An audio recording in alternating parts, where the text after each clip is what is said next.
Hello, good evening, and Invictus Racing League, working in partnership with Racing Line MP. That's the best place to sell and buy all motorsport memorabilia in Australia for the Australian Grand Prix, starting off the first season on the F1 2018 game with Invictus, and the circuit with 5.303 kilometres, that's 3.295 miles long. The distance to turn 1, 350 metres, that's just over 0.2 of a mile, with the longest straight being the start-finish line, that is 0.5 of a mile. And what we will be doing is taking a brief moment of silence for the first minute in remembrance of a community member that unfortunately has gone through a bereavement in his family. So in order for that, we will have a minute silence commencing now.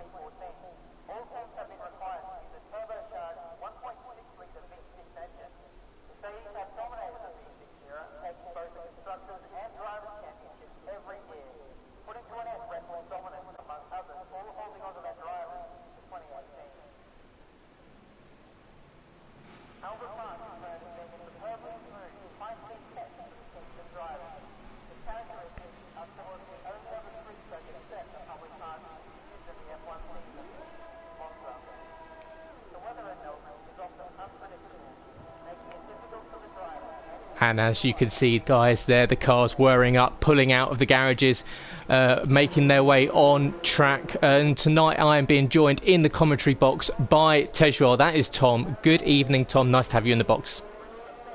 Good evening, Gareth. Thank you for the welcome, and good evening everybody watching the stream. We are finally underway, the first race of the season. We took a few weeks in the pre-season to get going, but I'm pleased to say that today is round one, as we see the cars going out at the moment for the qualifying. The conditions look lovely for qualifying. Let's hope they are for the race. So, should be an interesting race, this one. Obviously it's the first race after pre-season where the cars are actually in performance. Yeah, of course, the guys here, they've been working through the pre-season races. We had one race in Austria, and then the next week we went to Baku in Azerbaijan for the second pre-season race. That allowed the admin team and the community to address each other's pace, find out where all the cracks in their game was, in a sense, and get ready for the season, but also gave the admin team a sense of pace for the drivers and which car to allocate them for this season. Absolutely, Gareth, and also give us a chance to look at the drivers in full view to see who we can pick out to be potential challengers to the crown this year. Obviously, Gamer the Best is not here to defend his crown, as I'm just currently on board with Scottfielder, who I said in my previous preview that he could be a potential challenger for his next race, as he comes down the main straight, 7th gear, 8th gear, all the way towards Brabham, and then Jones down to 4th or 3rd gear, depending on how confident you are. Kick the wheel left, stick left, kiss the apex on the way down, all the way down to Whiteford. DRS wide open now. Yeah, down into the sports centre, that tight right-hander into the left, which is very easy to run out over the yellow line, so you'll find yourself invalidating your lap if you get that done there. He runs it out onto the AstroTurf on the outside there, through Whiteford and into the Marina section. And Scopefielder, one of the newer drivers to the league, one of the Tier 2 drivers. That's the drivers that have only just joined No Assist. So Scopefielder, one of the newer drivers. However, we've seen in pre-season, he's definitely got the pace to put himself right up amongst the guys in Tier 1 and the more established guys within the No Assist Championship. And that involves drivers such as... Scopefielder loses it coming out, unfortunately. That is the end of Scopefielder. And just as we were talking up his game, he loses it coming out of weight and into hill, puts it into the wall, and unfortunately for him, that's the force India out of qualifying, and a disaster start there for Scopefielder. Absolutely, it's a shame for Scopefielder. He was pushing hard early on in the session, wanted to get a banker lap, but he lost it in the second area of the quick left right between 11 and 12. He just took it too fast going into the second section. He should have just let the car glide out and then put the foot on the throttle as soon as he came out the corner. It's a shame for Scopefielder, who will be starting from the back now, as Humberstone, the returning Humberstone, goes quickest in the run over 122.5, as Joel, another dark horse for the championship this year, goes second on a 1:23.1. We're yet to see a super soft time yet, Gareth. No, and Humberstone with an absolutely cracking lap there for one of the other Tier 2 drivers. Tony Y also put it up on the provisional first row of the grid so far. Of course, we've only had 5 lap times set so far, but we've got established Tier 1 drivers such as Joel V520, who was the runner-up in last season's No Assist Championship, currently only setting a 1:23.1, so possibly a scruffy lap there for Joel. Yeah, absolutely. And you can see Philip MFC with a 1:22.9 on the super soft. Fantastic lap in the Sauber for Phil, who will just be coasting. There's plenty of time left in the session. Potential for 2, maybe possibly 3 more runs. Yeah, As just we're now. Oh, sorry, Gareth. No, it's fine. Feel free to carry on, Tom. No, I was just going to say, as Mike now comes out of the pits in the Ferrari, as does Malk. Malk in the Renault this weekend. He'll be hoping for a strong qualifying. As he comes out in the super soft, I think you see a lot more of the drivers will be going for the super softs. You'll have to take that extra lap just to get the heat in the tyres, but doing a little bit of research myself, and if you get the super soft tyres heated up, it may take an extra lap. You can get them just as quick as the ultra softs. Absolutely. Sitting on board here with Speed Queen 80. Speed Queen, a 2-time No Assist champion in the past with Invictus Racing League, and currently just about to start her flying lap in the Williams. Of course, one of the quickest drivers. The guys are using realistic performance on these cars. She's one of the fastest, so she's been put in the Williams, but don't expect to see that Williams far down the grid. She's got absolutely electric pace. SJD has just gone second on a 1:22.3 in the super softs. A fantastic lap from the rookie as he puts his car on the front row on the harder compound. Definitely putting his hat into the ring regards to going for the race win today. Absolutely. History there, Gareth. SJD 1988, another one of the Tier 2 drivers new to the league this season. So the Tier 2 drivers currently making up the top 3 positions so far. So the guys that have been racing No Assist for a while have definitely got to step up and start stating their intent on the league, and they can't let these young guns run away with it. No, absolutely. We say they're new to No Assist. They're not new to racing. They've been racing in the Invictus Performance Leagues. I have to stress this. They took it upon themselves to join the No Assist League. They have the racecraft, they have knowledge. They just need to get used to not having the assists. I know we use the term rookie. It can be misconstrued. It can come across quite strongly that they are beginners. They're not beginners. They're seasoned champions, the seasoned winners in the Performance Leagues, and they want to test themselves against the very best of the Invictus No Assist drivers such as Speed Queen, as we can see. Speed Queen comes across the line. Speed Queen only setting a time of 1:23.717, so only sitting in 7th that lap on the super soft tyres, but we've seen SJD set a 1:22.3 on the super soft, so there's definitely time to be found. Possibly. Oh, it's Tony.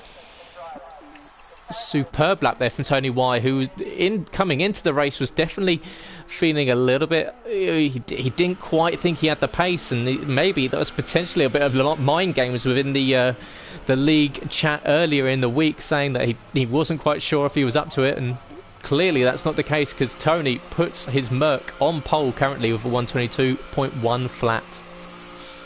Absolutely, Gareth. As you can see from Tony's time, he's in the Mercedes, so he's making full use of that Mercedes hybrid power, as some of the drivers are now coming out for their second run. As you can see, Nicky going out on the Ultra Softs. Mero D2 is currently on a quick lap, it looks like anyway. As you see who else is coming out for another lap. Boy better know, he'll be looking to improve, 1:23.3. He'll probably be aiming for an early 1:22. He's in the Sauber, does have the Ferrari grunt behind it. He'll just be hoping that the handling will just be as good as the Ferrari itself. As Joel is now on a fast lap. Let's go on board with Joel as he takes second corner, kiss the apex, have a good run down to the Whiteford corner. No, he looks to be backing out. He's not up for that, so we have to guess that his lap has been invalidated. It's a bit of a shame for Joel. Just gone on board with Mero, who's also aborted his lap. So Mero D2, another one from last season that had a pretty decent end to the last game last year. Managed to pick up an absolutely superb race win in Hungary with absolutely like a battle for the ages with Joel V520 involved as well. And Mero, another one to look out for definitely a dark horse. Absolutely, Gareth. From what we're seeing here is that it's the first race this season. It's not the pre-season. The pressure is on. This is where it counts. You want to get a good banker lap in. You're going to have nerves. You're going to have adrenaline. You're going to be probably missing the corners. You're going to be taking too much. You're going to be getting penalties. It's vital, very, very vital that at least you get a banker lap, as also means so much in the race. You can see Humboldt now on a fast lap, currently in P3. Absolutely. Come to the first DRS stage on the run down to Whiteford. Is he going to go to 8th gear? No, he's taking 7th. He wants to come to the corner quicker. Is he going to kiss the apex? No, he just misses it, but still takes a good line. Stays in 4th gear, doesn't drop down to 3rd, carries his speed through the corner. As he's coming now to the Sparks complex, he took that a bit too wide, but he gets away with it. As his first step to time is a 27.2. Competitive, not the best, but still competitive. Yeah, yellow flag in sector 1 at the moment, so possibly a mistake earlier in the lap. It's gone away now, so good news for the drivers there that were setting at an early time. We did see a couple of guys sitting on the racing line, which is definitely a big no-no for qualifying. Luckily for Humberstone's backed off there, Gareth. I'm not sure why he's backed off. He seems like he's on a fast lap there, but let's see who else we can get on board with who could be on a fast lap. Boy Better Know, currently in P3, the returning Boy Better Know. He's missed pre-season, so he's going to be a bit colder compared to the other drivers. Yeah, actually, no, he's finished his hot lap and he has gone into 3rd with a 1:29 session goal. Absolutely, it's definitely time for the guys to go in, fit a new set of tyres and come back out of a flying lap, or possibly even 2 if their team are quick enough to get the car in and out. And there's definitely potential for the move to be fun. We still haven't seen guys such as Malk, who's currently sitting down without setting a time, and guys such as Nicky 995, who's in 11th at the moment. We know Nicky can be much quicker than that. He was well ahead in Austria in the first pre-season race and had a superb race there. So definitely look to see some of the guys further down the grid look to challenge some of these guys up the front. Yes, absolutely, Gareth. You mentioned Nicky there. He's in the Toro Rosso. Possibly could be down on pole with it being the Honda, but he'll still be hoping to at least get into the top 10. SJD sitting pretty, still in the pits. He won't be coming out for another lap till I say about 3 minutes to go. I think he'll come out then, possibly hope to get 2 laps in on the Ultra Soft, because the track evolution, the track is continually getting quicker. The more time that the cars are having out on track, the more you've got out, the more chance you've got of going out later and getting a clear track and making use of the track as it is at its quickest. Absolutely. I'm just sitting on board here with Phil MCFC in the Sauber as he enters the 3rd section, coming around the final sector of final few corners, coming into the tight corner of Senna and Prost to finish off the lap. Swing it around that right-hander, get on the power. 70% full throttle around this circuit, Alban Park. Race it down to the line. And Phil puts it on second with a 1:22.307. So cracking lap there from Phil in the Sauber, putting it on provisional 2nd place. No surprise there though, Gareth. We saw him put it on pole position with a 1:4 at Austria. So his first lap he did out on the super soft, so I think he was just getting the measure of the grip and the points you can turn the car into and turn it out. He's obviously measured that with the harder compound. He's gone out on the quicker tyre and he's made full use of the more grippier tyre. Absolutely, and it's a circuit that's quite hard to get temperature into those tyres to start with, because there's such few amount of long turns that allow the heat to generate and build up within the tyre. It's particularly tricky for these guys, especially if you're trying to warm up the super softs, to just get them into that working temperature to set a competitive lap, which fortunately for SJD seems to have done so far. Yeah, absolutely. And what you also want to look out for when you are trying to hit the tyres up, looking for heavy braking zones. You don't want to push it too hard though, because this track, there's not many heavy braking zones once you get in that final sector, so it's crucial that you do all you want with the tyres up in the first phase of the lap on your outlap. Absolutely, and the fastest corner around this circuit, the guys be taking around 155 miles an hour. That's 250 kilometers an hour. That's the turning of turn 11 and 12 through the weight section. Sorry to talk over there. Muro D2 has put his McLaren in the wall on his outlap, which is unfortunate for the beginner into the no assist leagues, but This is a crucial phase now, Gareth. As you can see on the left-hand side of your screen, most people are still pitting. They're coming out. This is the crucial time. You're going to get 1.5 minutes to get your out lap. You're then going to get 1.5 minutes to do a hot lap. And if that's not good enough, you're also going to be able to go across the line with 10-15 seconds to go, and you can still go for another fast lap. So this is a vital time now for people to be coming out. You don't want to come out too early, because you could potentially be giving the track too much evolution, and other people will be able to gain from that. As I'm just going to stay on board at the moment with Boy Better Know, who's doing a very, very, very careful outlap on his ultra soft. He's not really warmed the tyres up from what I'm watching. He's taking it very, very easy, going around in 4th gear, as now he cranks the ERS into level 5. 4th gear, 5th gear, coming out the final corner. DRS wide open, 7th gear, 8th gear as he goes over the line, getting the full power out of that Ferrari donkey into the first corner now. Don't take it too tight, kisses the apex, keep the car left, they're about to come right. Another kiss of the apex there as he goes all the way down to Whiteford, keeping it in 7th gear. Another tactic used by another driver. So he touches the apex, yes he does, perfectly timed, doesn't let the car go too wide. Yeah, I think this could be the fastest first sector time at present, Gareth. Don't take it too wide again. Yes. So it's a late 120. No, it's a 127. It's a 27.4. Especially being on board, it looked like it was going a lot quicker than that. Yeah, it looked like he ran slightly wide coming out the sports centre corner and into Hellas, just kissed the grass. And whilst we were watching Scott in 5th position there, Mike SI putting it on 2nd place in the Ferrari with a 122.1. So still a 10th away from Tony Y, currently leading in in 1st place in the Mercedes. But Mike with a great lap there, his first real clean and open lap, and he puts his Ferrari on 2nd.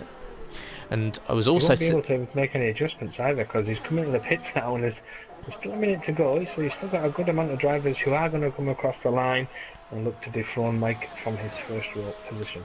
As Speed Queen starts her final lap, and this really is the charge. See what she can do on these ultra soft tyres that she's got on. It looks, or actually potentially super softs, unless she flashes past. No, it is the ultra softs, beg your pardon, as she comes into the sports centre corner. And Speed Queen will definitely be looking to improve on the 8th position. You don't want to be stuck in the pack heading down towards turn 1. And we saw Joel V520 earlier on coming to start a flying lap when everyone else was in the pits, and he just kicked the rear end out coming out of turn 1, and it really upset him going down the straight and the first DRS straight down towards the sports centre. So unfortunately for Joel, and then he ended up coming into the pits and retiring. So Joel, one of the guys we were expecting to do well tonight, unfortunately looks like he's going to be starting mid-pack, which is not where you want to be. No, it's a dangerous position to be in, especially in the first race. Like I touched on earlier, you're going to have the momentum, you're going to have the nerves, you're going to be looking around you, you're going to be looking at the cars in front, the cars behind. You're not going to lose any positions.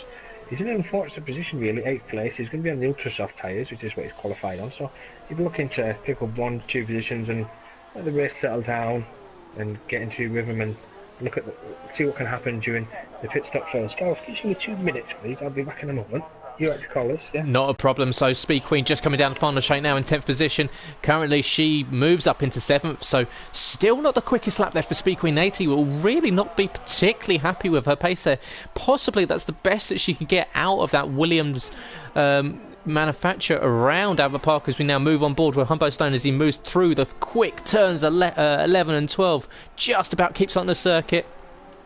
Still going full throttle down, DRS open into the right hand corner. We got a yellow flag there, that's for the slow Toro Rosso, it looked like. And Humbo Stone here taking the right into turn 14, down, keep it tight into turn 15, kiss the apex, run it out wide, now get the power down as soon as possible, release that Renault engine down the main straight. Humbo Stone in the Renault is going to cross the line and will move up onto provisional 2nd position at the moment. So Tony Y and Humbo Stone currently making up the front row of the grid as Nikki 9095 retires, and it does not look like we've got anyone else on circuit that are going to be improving. Checkered flag is out on the session with no one out setting a faster time, and it's the tier 2 driving pair of Tony Y and Humbo Stone in the Renault that will make up the top 2 positions in our race today. An absolutely fantastic result there for the guys. Really to give themselves a huge boost of confidence. As you can see there, we have Tony Y in the Mercedes with 1:21.497, so absolutely electric lap there for Tony. Humberstone comes in second, Phil MCFC comes in third place, Mike SI comes in fourth, SJD, great lap there for SJD, 1:22.3 comes in fifth. Boy better know SB, that is Scott Bugner, he comes in sixth.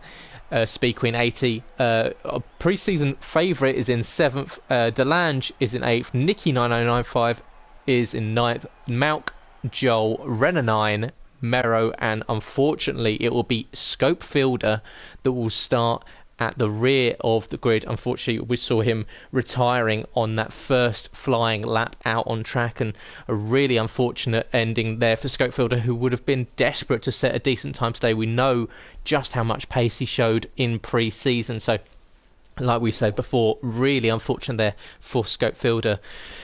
So now this is all about how strategy comes into it. So the guys here, they will get some time to work through the strategy, work through with their race engineers. Unfortunately, it looks like Ren and I may have started a little bit too early. So the guys perhaps jumping the gun, a little bit too excited to get the session started. So it's going to be a quick decision for these guys. They're going to have to run through all of their strategy choices far quicker than what they were hoping.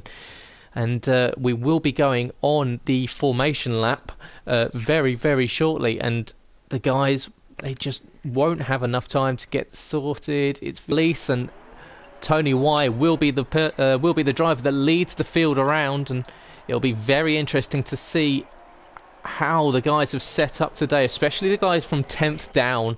Did they get time to get that set up perfect? And we see here that it's going to be Joel V520 starting in 11th. He's going to start on the super soft tyres. Renner, he's going to start on the super soft. Mero on the super soft. Scopefielder deciding to go long, and he's going to start on the softs. And unfortunately, Mama Fisher, who couldn't join us for qualifying, has joined us for the race. And Mama Fisher, one of the tier 1 drivers, will be starting it in 15th, and Mama Fisher will be on the super softs. But as you can see, Tony Y just making his way around the track now into the second sector on this formation lap, warming up those tyres on the Merc with Humberstone, who set an absolutely superb lap to put it on the front row of the grid alongside Tony.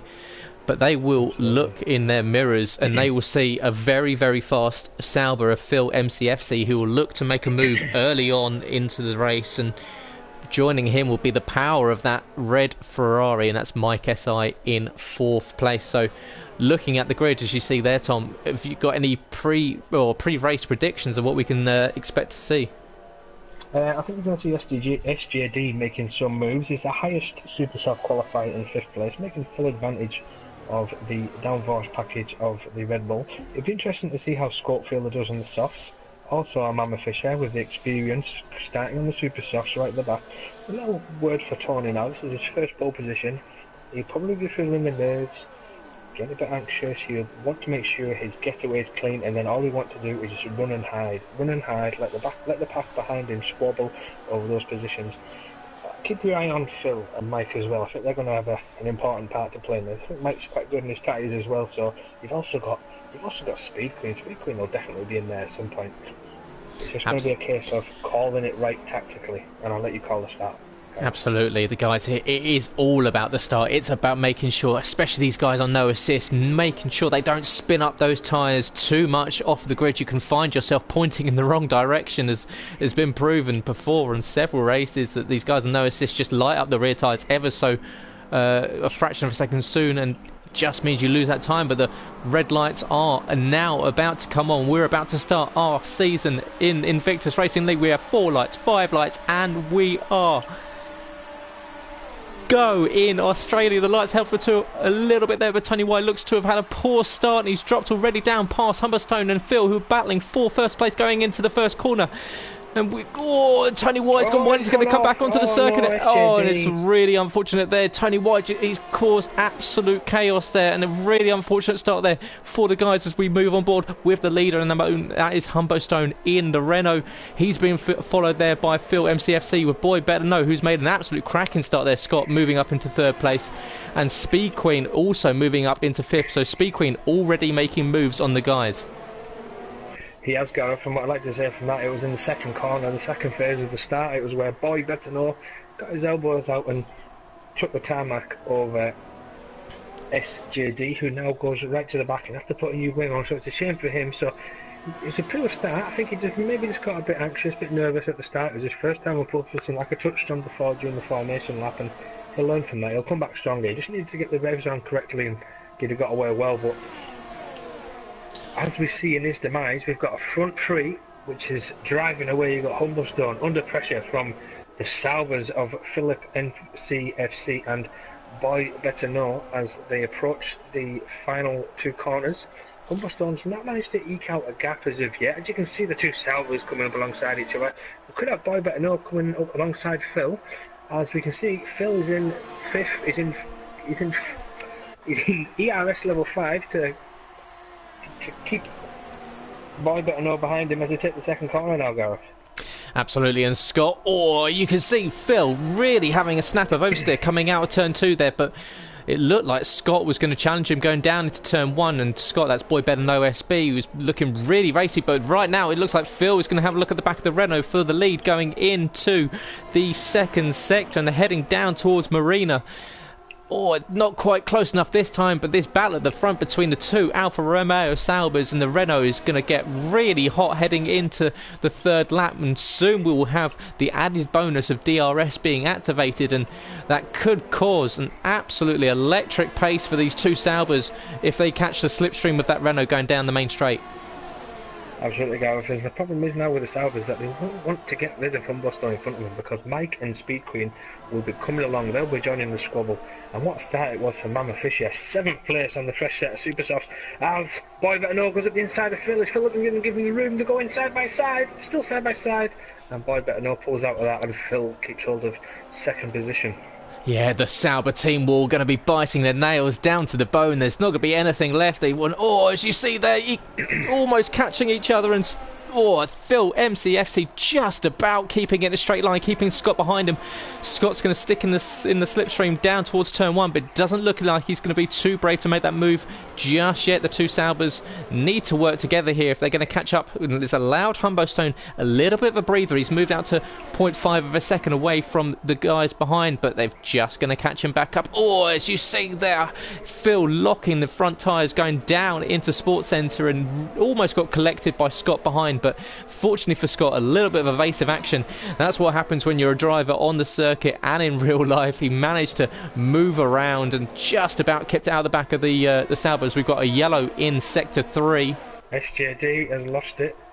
He's gone at the pits, put a new wing on, and he has lost it in sector 3. But if I touch on the battle at the front now, Gareth, is that you've seen that the two Saubers are squabbling. It did allow Humblestone to charge up his ERS during that fight, but they've obviously caught back up to him again. This is a sector where Phil seems very, very handy, as he's going to get the assistance of DRS. Is he going to get closer? As we've lost Phil, and Phil's gone around, and he's collected the Williams, and that's Speed Queen. That's the Speed Queen, the pre-season favourite, has collected, and both of them have retired. And it's a really unfortunate accident there. Really unfortunate. It was awful to see.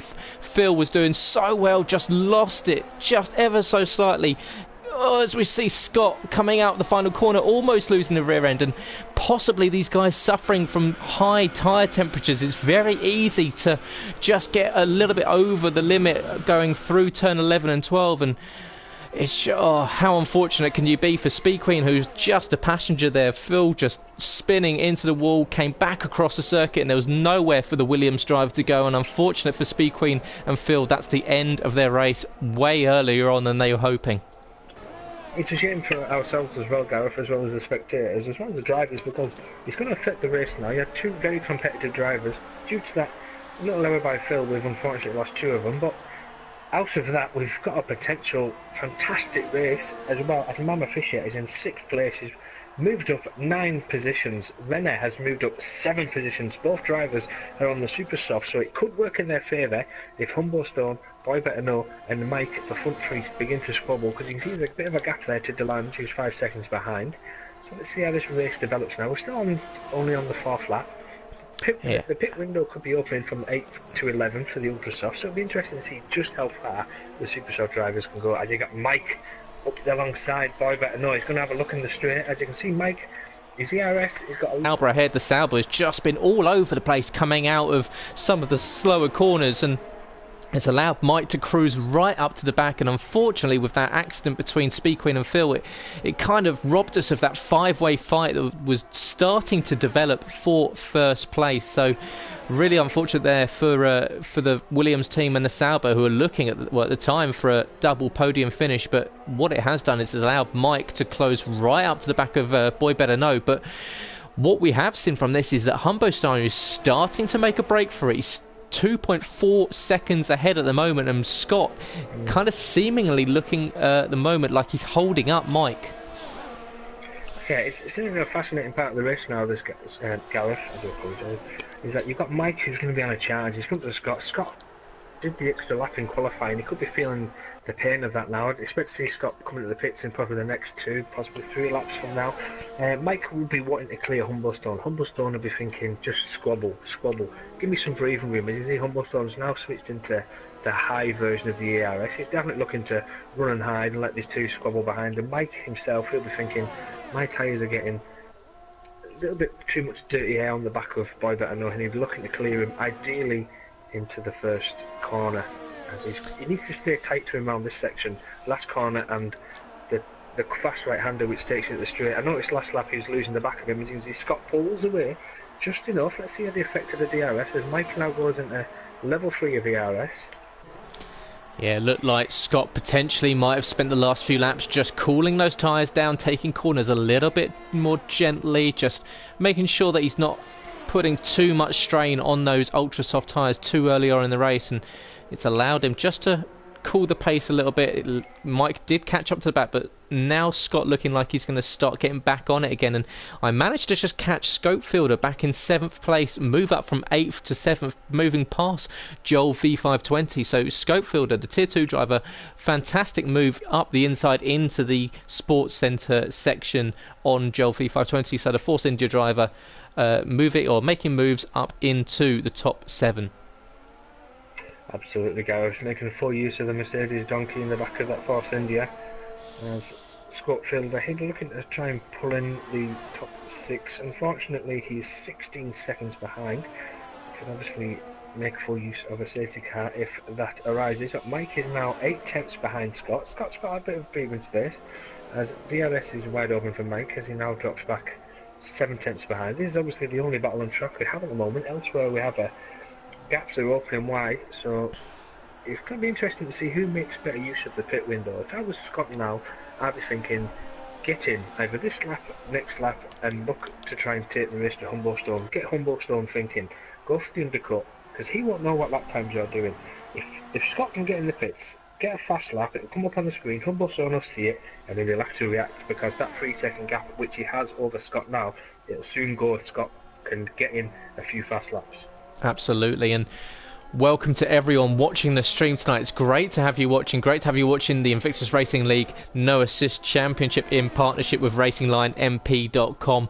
And make sure that if you've got any questions for myself or Tom, you put them into the comments. We're more than happy to get engaged and speaking with you guys in the comments. And if you've got any predictions, anything you'd like to see, any stats you'd like to have given to you about the races, feel free to get involved with us. We're more than happy to have you here joining us tonight for the Australian Grand Prix with what has already been a fantastic race, but with thrills and spills. We've seen pre-season favourites collected in fortunate circumstances earlier on, and currently we have Humblestone, the tier 2 driver in the Renault, with a 3.2 second lead over Boy Better Know SB, who started way down the field, who's currently now running in second, with Mike SI in the Ferrari up in 3rd place. Sorry Gareth, I forgot to interrupt there. Humblestone is now charging his ERS. He's looking to launch an attack as he's got the gap back up to 3.5 as he's put it back into the medium. Scott, I'm a bit surprised at Scott. I thought Scott would be looking to try and take the race more to Humblestone. The gap's now grown to 3.6.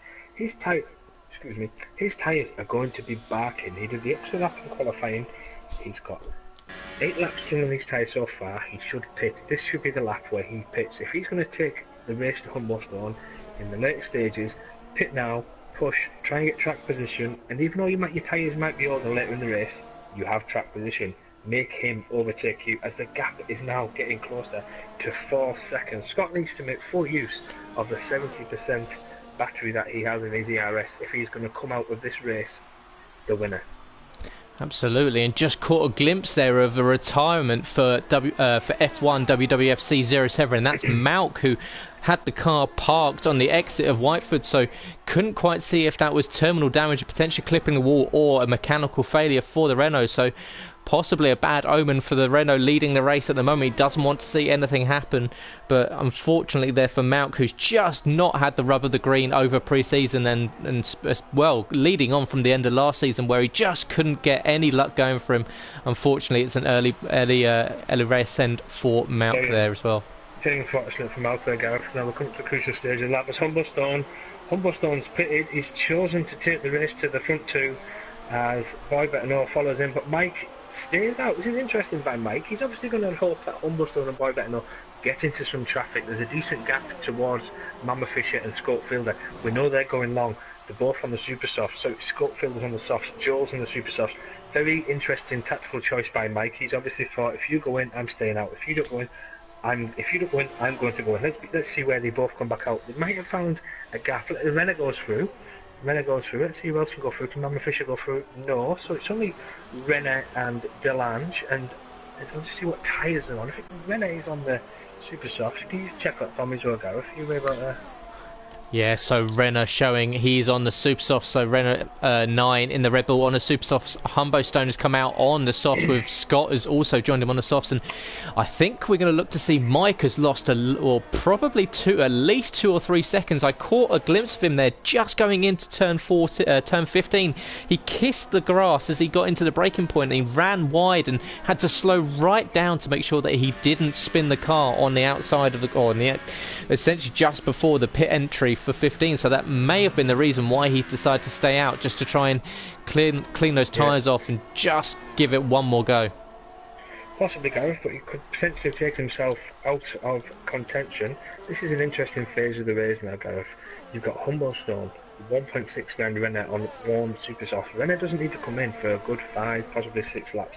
Boy Better Know, he's got the gap down to 2.3, so just that one pit stop, he's took 1.7 out of Humblestone's lead, as Renner is now only 1.1 ahead of Humblestone. Humblestone will be looking to get this move done quick, and hopefully he'll be hoping that Renner holds up Boy Better Know. So this is a very, very crucial part of the race, as Delange is pitted, which makes getting through traffic a lot more easier for Humblestone and Boy Better Know. And he's not really catching the Red Bull. The Red Bull car is no more going around Australia. It's very well suited to its chassis. So let's just see what happens here, and if Humblestone can catch him, because he's not making full use of ERS. As you can see, Renner is currently running level 5 ERS, so he's pushing his car at a maximum. Humblestone is currently level 1. He has a full use of the ERS if he wishes to use it.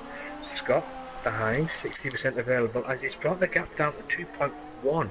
Fascinating part of the race we are currently entering at, Gareth, as the Arctic has as a guest. Mike has stayed out, possibly hoping there's a VSC or an SC, because potentially he's took himself out of contention for the race win. An absolutely fantastic move there from Joel V520 on Delange, and the Haas going into Marina. Really just Danny Ricciardo style, just licked the stamp and sent it. Over there, because they've got Humblestone going up. He's going to try and go up the inside of Renner into Prost. Or is it Stewart as he's got the move done? As he goes right to the inside, will Renner try and come back underneath him? No. A very crucial move in the race for Humblestone. That could be the race winning pass. Boy Better Know will be wanting to get past Renner as soon as possible. He'll be saying to himself, get out of the way, let me through, because I've got a race win to go for here, as he's got a better run. He's got a better run at the inside. He's going to overtake Renner before they get to the first corner, so very crucial move for both drivers as Renner battles back. He's giving Boy Better Know not a lot of room to take the corner, as he doesn't take it as wide as he'd like to. And the battle is now on with 18 laps to go. The gap is just under 1 second. Humblestone will begin to feel the pressure of Scott Boy Better Know coming on behind him. Yeah, superb move there. Needed to get the guys on the soft, needed to get the move done on Renner 9. Renner not giving any space at all to Scott as they're going into turn 1. Scott then having to kind of take evasive action as he kissed the apex of turn 2 and possibly maybe dirtying up those tyres a little bit more, taking the guys, but why should he? He was currently sitting in second place, now down to fourth, and with those super softs on 10 laps, he's definitely going to be looking at potentially running a little bit longer and seeing if he can move on to the ultras. It'll be a very interesting and very brave strategy to do so. Mike's chose to pick Gareth. I'm going to hazard a guess he's going to come out possibly behind Schofield there. A bit of a clown spec pit stop choice from the Ferrari. He's also going out with soft tyres, so there's no real benefit for staying out for as long as he did. He's going to be on the same tyres. Let's see where he comes out. I'm guessing he'll probably come out about 4th, behind Scope and Renault, which is a shame. He's going to come out again behind cars who have not pitted as of yet. As Schofield goes through, he might get out just ahead of Joel. I say just, he's about it. No, yeah, as he's come across he came across the line too early there, far too early. He came up the racing line too early. He should have stuck to his line. So a bit of an error by Mike as he's now under pressure from Joe. He's going left to right, trying to break the toe of the Toro Rosso. As Joe already hits the back of him. Oh, and he's taking him out. Oh, and a real... we've seen that accident happen so many times, whether it be on the game or in real life. We've seen Alonso crashing into the back of Gutierrez a few years ago with catastrophic results, and luckily there for Joel F520, it looks like both of them will be able to rejoin.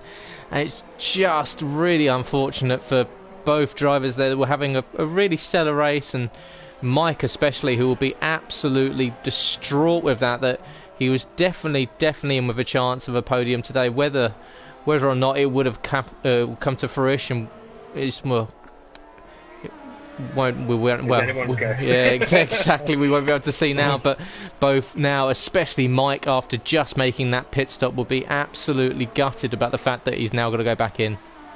No, absolutely, Gareth. It's a shame for Mike. He stayed out a bit too long there on the ultra soft tyres. He put himself in a position where he'd have to overtake the cars, and unfortunately, Joel got in a bit too hot into the Whiteford corner. He should have given Mike the room. Mike was fresh out of the pit, had the fresher tyres, and unfortunately, due to that incident, there's no winner. No one's come better off. They've both been worse off. We have got an absolute train forming in the towards the rear end of the grid at the moment. We've got Tony Wide, Joel, Mero, Nicky, and SJD all within about a second of each other. Two Toro Rossos just about keeping gas behind them. Joel does pit in, and so does the second Toro Rosso. So it's really unfortunate for Nicky. He's going to have to stack and wait behind Joel, who's going to need a new front wing. So Nicky, this is the wrong time for him to come in. He's going to have to wait there for what feels like an eternity. Unfortunately, Nicky has decided to retire due to the calamitous actions of Joel there. Unfortunately, he's probably messed up 3 people's races. He took Mike out into the corner. This is unfortunate. He also lost his own wing, and now he's cost Nicky by choosing to pit. Nicky should have noticed that the car, which is your teammate, was pitting. But that's besides the point now. We've got a race on our hands, 13 out of 29. Humberstone, the race leader, 4 tenths ahead of Scott. Both have got a decent amount of ERS available to use. This is an absolute ding-dong of a race now. We have 16 laps to go. It's been incident-filled. We've had retirements. What is going to come next, Gareth? Absolutely, and Scott just picked up a 3-second time penalty as well when he's following Humberstone for the lead at the moment. So Scott, he needs to get past the Renault and stretch the 3-second lead out if he's going to take the race victory tonight. So crucial there for Scott to well, essentially could potentially ruin his race. Take the position and run up the road. Take the position, run up the road, get 3 seconds out, get past this Renault, do whatever you've got to get past him. Humberstone is a very shrewd driver. He is no mug. Scott is going to have to just throw one up the inside and say, how do you like them apples? He's got to try and catch Humberstone off guard. That's how I think he's going to get through. We've already saw at turn 1. Scott had a little look, but Humberstone covered him off. It's going to have to be, for me, one of those moves where he's not expecting it. He knows you're there. He's going to be looking to defend. There's a potential to just catch him completely off guard, foot up the inside, make it stick, and let him choose to go defensive over the corner, or to let you go ahead. This is where it could happen now. Is Scott close enough? Scott's not close enough, unfortunately. He's going to be looking to get to the start-finish line into turn 1. He had a little look on the previous lap, this current lap, so he'll be looking to tidy it up as well. This is vital now. This is the area. He needs a good run through these corners. As you can see, he looks like he's sticking to the back of the Renault as Humberstone kicks up a bit of grass. Is Scott close enough? Can the Ferrari donkey in the back of that saddleback catch the Renault? The gap is getting smaller, it's getting smaller, it's getting smaller. He's going to have a look. No, he's not close enough. He might have another look down at the Whiteford. Kiss the apex, let the car drift left. Get him on the straight. No, I don't think he's going to be close enough here. The gap has now gone to 6/10. Yeah, Scott just locking the front left in the final corner. I think they just lost him a fraction of a second. Oh, he just gets a little bit of snap oversteer there, just runs out into the grass. That's not going to help that tyre wear at all on the softs, and the gap is down to 0.5 of a second now. Scott trying to keep within DRS. He needs to just stick behind, but he's going to be caught in that dirty air of the Renault in front, and it's going to be hard for him in the braking point. We've already seen a lot of drivers tonight struggle with the dirty air, with trying to get the car slowed down, and as you can see there, just how much he's having to wrestle the Sauber around onto the Lakeside Drive down into Wait. That's the fast 11-12 section. But of course, Humberstone is no slouch. He came third in last season's F2 title and took 2 wins home that season. So we know that he knows how to fight at the front, and he definitely knows how to keep someone behind, and that's what he's doing at the moment. Yeah, Scott looks a lot closer this phase of the lap at the moment, Gareth. I'm going to say that this might be the lead. This might be the lead into turn 1. He's got a good run. He's going to go full DRS, level 5, Humberstone, level 5. They're both going for it. I think this is going to be the lead. Changing hands here. Scott's close enough. He's going to go up the inside. Oh, he just pulls out at the last moment. Interesting there. I thought he might have gone for it with 30 laps to go. That's still a decent amount of time to try and get the gap to 3 seconds once we've took the lead, because every lap at the moment, every corner, he's going to be in the dirty air of Humberstone. His tyres are going to be feeling it. He's going to have the more worn tyres, even though they both come out on the same lap. And a quick mention to Schofield there. He unfortunately pitted on the first lap with a broken wing. He's recovered into 3rd place, picked his way through the traffic. Well done to Scope. Unfortunately, he will have to pit again, and I imagine he'll go into the ultra softs. He's got a 14-second gap at the moment to DeLonge, so that could also be a fascinating battle come the end of the race. Absolutely, and we can see just how much Scott is starting to struggle behind that Renault, sliding out of a lot of corners and just not being able to get the power down as soon as he wants in that Sauber. And it's just, especially through these quick corners, it's very, very difficult to get a move done down into turn 1. You really have to be alongside almost before the start finish line to get that move down into turn 1, because otherwise you'd be really, it's such a fast apex entry that you'd have to really send it to get the move done sort of late towards the braking zone. And you can see here just how close he is behind, going down into the DRS zone. He's going to activate that button on the steering wheel. It's going to let the flap down at the back of the Sauber. He's going to come down behind the Renault, but he doesn't look like he's close enough. Once again, it would have to be a really deep lunge down into turn 1. Doesn't get the move done. Now just line it up, get it ready for the second DRS straight down towards Sports Centre. Still looking like the Renault's just got that power advantage going down the straight as they go into the tight right-hander. And essentially there's no moves that can be done until they potentially get round to the Marina corner.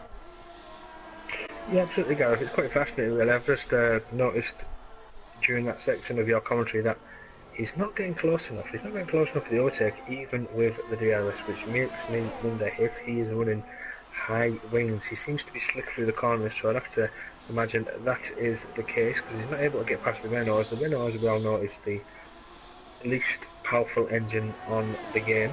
As you can see, also SJD saying that it's almost like what could have been for SJD. He's now just done the fastest lap of the race, a 1:25.7, a good half a second quicker than the rest. Now Scott could be going, he's going to go for it. Oh, and he decides to pull out of it. This is very reminiscent to me of the 1996 race with Damon Hill and Jacques Villeneuve, where he looked to try and get the inside, and Scott's going to go wide. He's going to try and surprise him, like I said. Is he going to get the cut back? He might take the corner a lot wider than Humberstone. He's been looking for the last 3 or 4 laps to go down the inside here, and Humberstone definitely feeling the pressure as he takes the inside line. He's offering Scott around the outside, but Scott wants inside. Close to contact there. Did Humberstone move twice?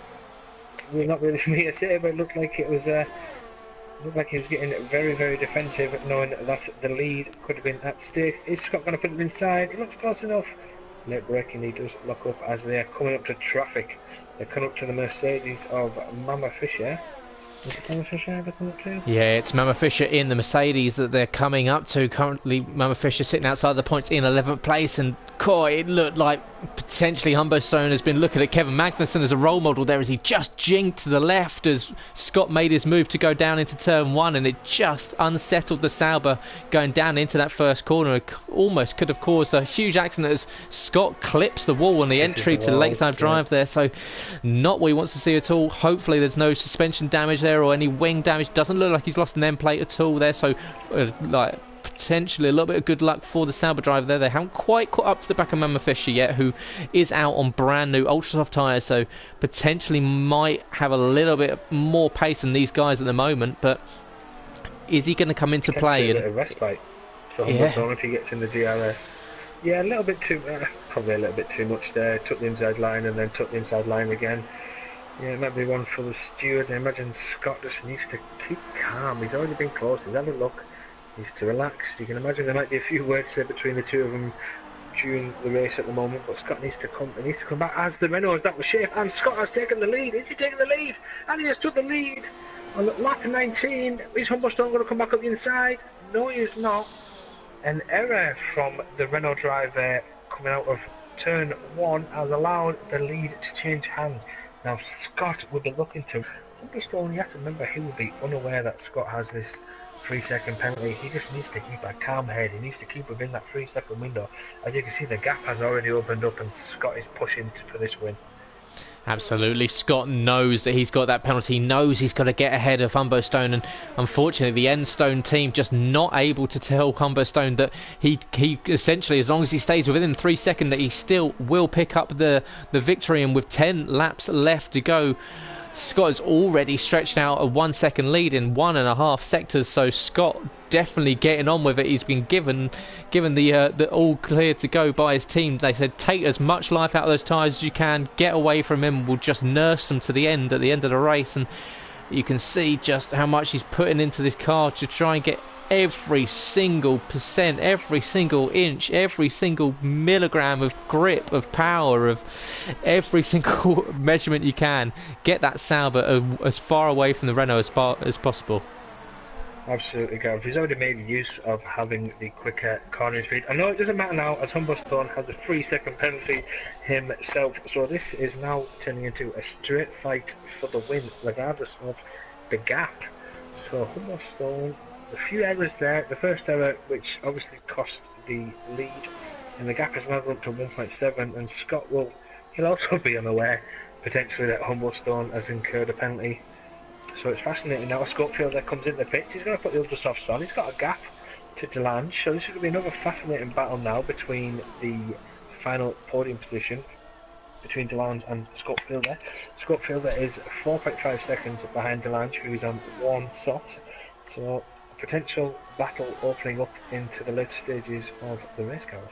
Absolutely, and with 3 tier 2 drivers sitting second, third and fourth at the moment, it shows just how tight it is between tier 2 and tier 1. These aren't guys that are here just to make up the numbers, they are here to fight. And Delange currently looking very tidy at the moment in third position. He's going to come under major attack from Scopefielder coming towards the next 3 or 4 laps, and it will be very interesting. Also looking at the top as well, Scott, he sat behind that Renault for such a long time. We'll look to see possibly in about 5 or 6 laps time how that tyre wear's going on the Sauber, because he would have taken out a lot of life on those softs earlier on in the stint, sat in that dirty air behind the Renault. So has he taken life out of his tyres? And Humberstone potentially, now it is a straight fight, does he just sit there and just bide his time and then just potentially just save up a little bit of battery and then go attack possibly from lap 25 onwards? Absolutely, Gareth. He's got a chance to come back later on and attack once he has a full ERS. Quick to note as well, you have to imagine, like I said earlier on, that Scott would be running the higher wings. He's obviously quick around the corners. It's just a straight where he couldn't get past the Renault, so Humberstone will be looking to make full use of having the power over Scott. And as the gap has now come down to 1 second, that's gone down to 6 tenths, and a matter of seconds. As you can see, the battle now opening up between Delange and Schofield there. Yeah, just sitting on board of Scopefielder here, who's taken that time down from 3 seconds to 0.4 of a second in just over a lap. So Scopefielder on an absolute mission. He looks like he's going to cruise up to the back of the house, and he does just go to the inside, going into Clark, and Fittipaldi gets the move done. Superb move there for the Force India driver, and he's going to be on an absolute tear for the next few laps.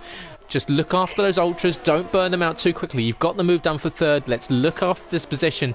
The Force India team, Otmar Snefnauer, will be absolutely delighted with his driver's progression so far. He's done really well to move up onto the podium. And Scopefielder, we saw an unfortunate accident in qualifying, which started him essentially plumb last on the back row of the grid.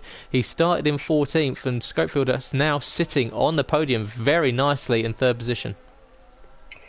Schofielder, the driver I called to do well a few days ago, you may remember, Gareth. He has done well, he is doing well. He unfortunately lost his wing on the first lap. He's managed to pick up the positions, changed to a two-stop, and you'd have to imagine now, having the fresher tyres, he is a slam dunk certainty to take his first podium of the season, as the gap at the front has now closed to 6/10. Humberstone, he is coming back at Scott. Has Scott taken too much out of his tyres, and are we going to have a grandstand finale?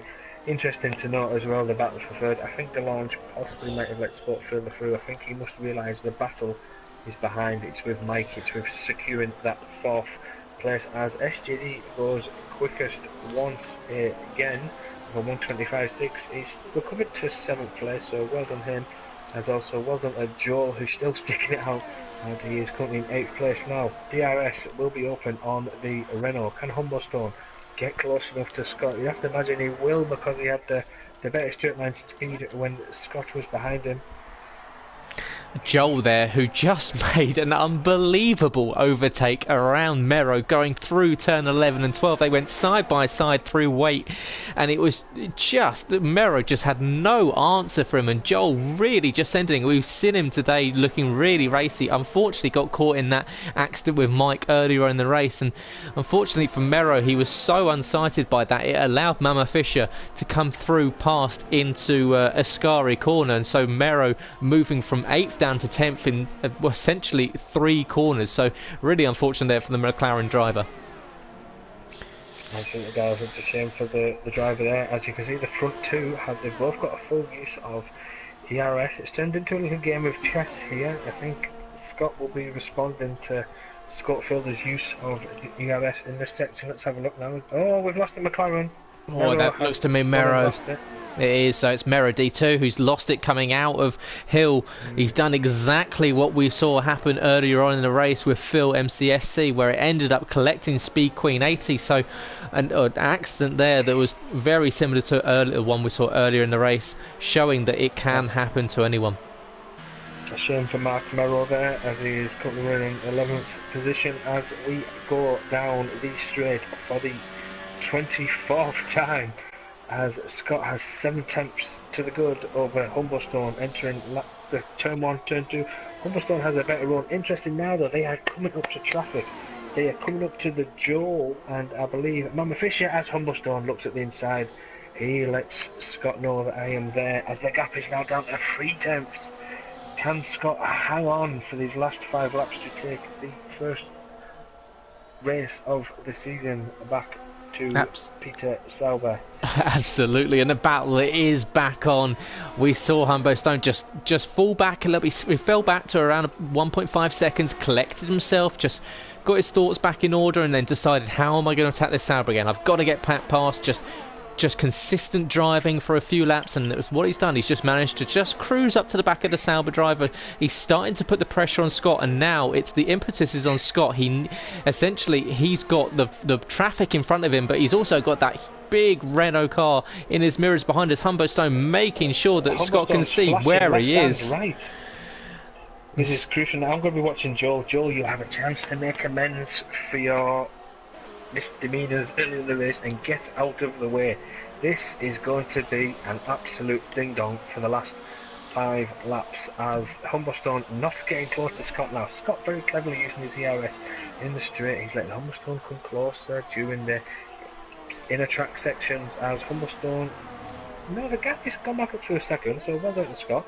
Humberstone, as you've noticed the last few laps, he is taking the corners a lot wider, running the risk of a potential retirement, which we do not want to see. We want these last 4 laps to be absolutely fantastic, and I cannot tell you how much I am screaming in my head to Joel, get out of the way, as he does. Very well done to Joel. He gets out of the way as far as possible. He was almost in New Zealand then, he got that much out of the way. As the gap is now down to 6 tenths. It really affected 2 of them. I think Mama Fisher also got away, so fair play to Mama Fisher. Scott jinking left and right. As it's locked up, a little lock up there. I think call through this section. I think that Joel probably could hear Scott screaming down the main straight at him. He could probably have heard him for 100 metres away, get out of the way, and he did so going into the Sports Centre Hellas section. So well done for Joel there, and it allows the battle at the front to continue. We're down to 0.6 of a second, 0.5 of a second going into the final sector. With 4 laps left to go at the end of this one, it's going to be an absolutely electric finish. These guys just keep it inside the yellow lines on the other side of the track, guys. Just make sure you don't pick up any more penalties. We want to see a battle that goes down to the wire, a last lap battle for the lead between Boyben and OSB and Humberstone. It looks like Scopefielder is going to tie up 3rd position, but with Delange in 4th, he's going to be fighting with Renner down in 5th position, who's coming under attack from Mike at the moment. Gets overtaken by Joel for 9th place. Has just caught that down the back straight behind the leaders. The problem is now that Humberstone knows he's got a 3-second penalty. Boy better knows he's got a 3-second penalty. They won't know that the other has. It's quite the issue now because they're running out of laps. My only issue is that I want to see them fight for position. I don't want to see Humberstone get desperate and potentially throw them inside and ruin what has been a fantastic race to commentate on. Even though we've had a lot of retirements, unfortunately we lost Philip MCSC, Speed Queen and F1 WWFC, as well as Nikki due to an error in the Honda garage. So it's still been a fascinating race. We still had wonderful battles as Humberstone looks a lot closer through this section. He takes more of the curb on the way out. Is he going to be close enough? No, the gap has gone to 3 tenths. He is going to be going for a move on the first corner of this lap. I have a feeling in my waters that he is going to go for it. As you can see, Scott's DRS is very, very low. Humberstone, it could either be now or into turn 3. If he gets close enough, it might be next time round. He looks to have lost the gap as I'm riding on board with Humberstone at the moment, getting into the toe of Scott. He's looking to break a bit earlier so he can have a better run out of turn 2. Let's have a look. Is he going to get close enough? What do you think, Gareth? Is he going to get close enough? I think he is. It's going to be very close going into Sports Centre, but these guys running around on 18-lap-old soft tyres, so they're going to be coming towards the end of their life. They're going to be slipping and sliding around, so it could be a battle of attrition between these two. It could be essentially who can keep their braking points on point, making sure that they're putting it in the right places at the right time. Just a slip of the brake pedal, just a fraction too late, could ruin one of these races. We see Humberstone right up behind the Sauber going down onto the Lakeside Drive straight, taking that very slow right-hand turn, or I say slow, quick left-hand turn. It feels like it goes on forever. Humberstone tucked right up into the back of the Sauber's gearbox, going down through weight into Hill. Kiss the King, he's going to get DRS going down into Ascari. Flap comes down. Oh, Scott is going to defend going down into the right hand corner. He's still going to be really, really close going down into the final sector. They come down into Stewart, and this is probably Humberstone's best chance. We're going to come on to lap 28 of 29 now, but it doesn't look like he's close enough. He didn't get the best drive coming out the straight, but the gap is coming down, but it looks like Scott's going to be able to counter it. And of course, guys, if you are watching the stream, turn 3 now. I'm calling it. Humberstone, he's going to come down the inside. Scott's going to try and defend. They're going to just about keep away from each other, and Scott is very, very close to losing the back end. They're coming out there, and these two are really driving around on ice skates at the moment. It's just a real pleasure to watch these two fight. Of course, if you are watching, if you are watching the stream, guys, let us know. Who do you think is going to win? Is it going to be the Renault of Humbostone? Is it going to be the Sauber of Boy Better Than OSB? As Humbostone almost loses the back end of his car coming out of Fittipaldi going on to Lakeside Drive. Yeah, the gap's gone up to about a second now, but I'll tell you what, Gareth, just touching on your commentary that if Scott wins this race, he has been made to earn it. He's been made to earn this win because Humblestone has been coming at him every lap for the last 5-6 laps. He's been coming at him, he's been having full charge ERS. Scott's been having to defend with what was like 30%, 20% ERS at times. He's really been pushed to the edge here as we enter the final lap, and you'd have to hazard a guess now that could be the race win, as Humblestone looks like he's settling for second place. Hopefully he isn't. The gap is still 1.3. It's still a decent lap, but anything can happen when you have worn tyres around Australia. Absolutely. Humblestone falling back a little bit. The gap is now 1.2 seconds. I think it probably, unless we see a mistake from Scott, he locks up the front right hand corner going into Sports Centre. And Scott running wide, as he's been doing quite often in this race, just kissing the little bit of dirt going through the exit of Hellas, and the Sauber driver just about managing the gap behind. So Scott, it just shows how pacey he can be. He unfortunately wasn't around for pre-season, so we weren't aware of his pace, but he manages to rock up for the first race of the season and have an absolutely cracking race, and looks like he's going to pick up the compliment of the race win and those 12 healthy championship points for himself for the title. Absolutely, Gareth. It's very vital in any championship to score early, because you never know how important it'll come at the end of the championship. And after hazard a guess now also at Humblestone, lap 28, he looked like he's close enough at turn 3. I thought could have put more into it possibly, but that's obviously going to be a question for the interviews as they come to the final 2 corners now. The gap 1.5, and I'll let you call them over the line, Gareth. Absolutely, and it's going to be Scott, Boy Better Than OSB, who crosses the line in the Sauber to take the win and the first race victory of the Invictus Racing League No Assist Championship in partnership with RacingLineMP.com, in an absolutely fantastic race. And credit to Scott and Humblestone, who had a battle that lasted what felt like 27 laps.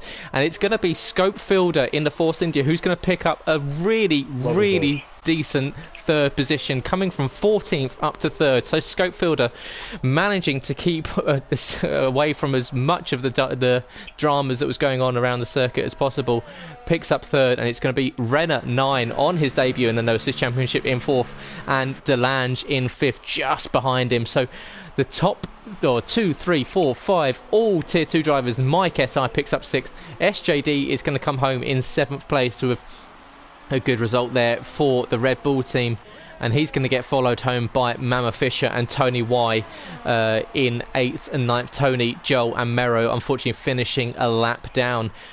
So I mean, that was an unbelievable race there at the top. We saw a almost race long battle for 1st and 2nd. And how can you describe that race, Tom? I describe the race as a fantastic season up, and it had everything. It had thrills, it had spills, it had a battle of wills. You have to guess that one man coming out of this race who's not here today, unfortunately, Sargent, he will be delighted to see some of his main title contenders not score any points, and also the ones who did scored a low amount of points, which we know Sargent will also be missing the race next week, so he'll be happy to see that the disadvantage when he returns is not as bad as what it could be. Absolutely. You see there the Sauber driver standing on the top step of the podium, followed by the Renault and the Swedish driver in the Force India, and a really well deserved race victory there for Scott, who was made to fight for it the entire way by Humblestone, who can really be proud of his efforts there. And I think once they both get back into the paddock and they get a chance to speak to each other after the race, they'll both be able to essentially give each other a handshake and congratulate each other on what was a fantastic race. As we see the wrap up there of Scott taking the race win from Humblestone by just over a second, with Scopefielder in 3rd, Renner 9 in 4th, with Delange in 5th. Mike picks up 6th, SJD in 7th, Mama Fisher in 8th, with Tony in 9th, Joel V520 in 10th, with Mero D2 in 11th of the runners. And then our non-finishers, unfortunately, was Nicky 9095, Malk, that's F1WW FC07, Speed Queen 80, and Phil MCFC, who unfortunately got tangled up earlier on in that race in what was a really unfortunate start to the season for Speed Queen and Phil, who we really expect to be challenging for the title come Brazil, the end of the season. Yeah, absolutely. But it's one of those. It's a good race to get out of the way. You've broken your duck now. The season's underway. You've either scored points or you haven't. Either way, you're going to be looking to the next race to make amends for the problems that you had in this race. So it'll be interesting to see where we go to next, and what will happen next, or what will be the order of the cars. Anything to add in closing, Gareth? I'd like to say that my driver of the day is Scott Fielder in the Force India. Special mention to Boy Better Know and Humblestone for the thrilling battle that they had at the front. Absolutely, and I think it's out for the comments there. The guys out there watching the stream, let us know on Twitter as well. If you have it, Invictus RL, let us know your driver of the day.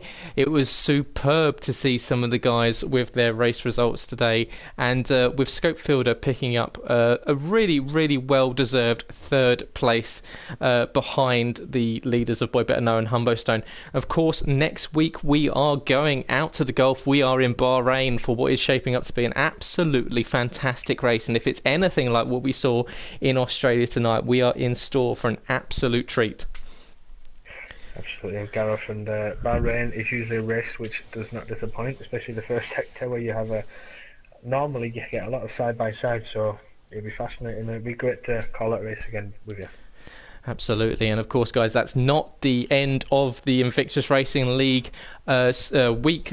We have the Performance Leagues 1 and 2 tomorrow night, streamed live on twitch.tv, and then on Wednesday night it is the opening race for the F1, F2 and F3 race leagues, which will see some of the most competitive online esports Formula 1 racing you'll find anywhere on PS4 on twitch.tv. So make sure you join us for those races and find out about all of the streams and where you can find the commentators' details on our Invictus RL Twitter page. And also, equally, if you'd like to be part of our league, go to our website at invictusracingleagues.com, where you can see all sign-up information, all the forum information about any of the drivers, any of the guys. If you'd like to speak to one of us or the admin team, we'll be more than happy to answer any questions you've got. And equally, if you'd like to sponsor the league, or sponsor if you'd like to help the team and help the league, go to our merchandise store, where you can find any Invictus Racing League branded merchandise and show it off to everyone for all your favourite drivers. But for tonight, thank you for joining us for the Invictus Racing League No Assist Championship in partnership with RacingLineMP.com, the motorsport marketplace. And feel free to join us next week for Bahrain. And that's good night from me. Breathing. And it's good night from him. Thanks for joining us, guys. Have a good night.